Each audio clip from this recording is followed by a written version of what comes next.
Жерене күнүнө Каратар районунун аймагындагы жогорку класстын окуучулары экология темасына арналган макеттерди даярдап келип, калыстарга түшүндүрүп беришти. Биздин макетте келечектин экосистемасы тартылган. Биринчи эле бул шамал генераторлору, бул шамалдан энергия алышат. Ал эми күн панелдери дагы бар. Булар күндөн энергия алышат. Күн эң таза энергия болуп эсептелинет. 2 жылдан бери Айтматов районунда Жерене күнү белгиленип келет. Бул күнү жерге жаратылышка кандай мамиле кылуу туурасында окуучулар арасында пикир алмашуулар болду. Эконова уюму Талас областындагы башка райондордо жок.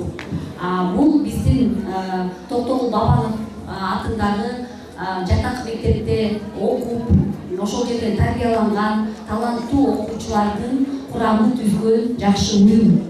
Муну да белгилей кетишибиз керек. Биз муну желил Эконованын уюмдун аркасы менен ар бир мектепте ушундай жаш жаратылышты сүйүүчүлөрдүн атайын курамын, командасын топтосок болот. Ошондуктан мугалимдерибиз кийинки окуу жылында дагы ушу Эконова уюмун башка мектептерге жайылтуу боюнча биз сиздер менен жакшы иш алып барабыз.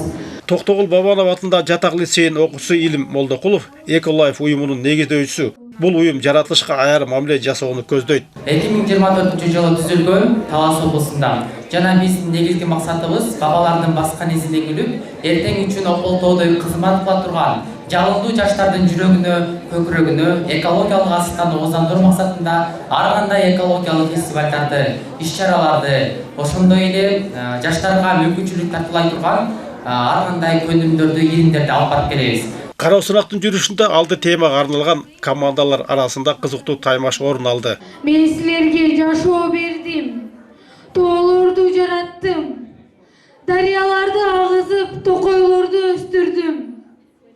Куштар сайрап, балдар таза абада ойносун дедим. Бирок азыр адамдар мени укпай калышты. Токойлор кыйылып жатат.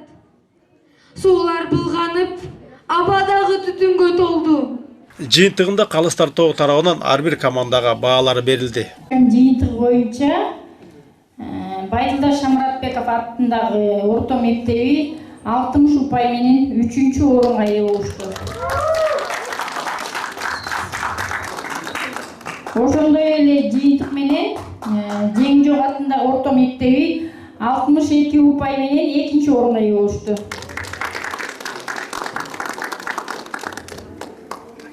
Анан бүгүнкү фестивалга эң жогорку деңгээлде фестивалдын тапшырмаларын так туура жакшы аткаргандыгы үчүн Токтогул Бабанов атындагы жатак мектеби 66 упай менен 1-орунга ээ болушту.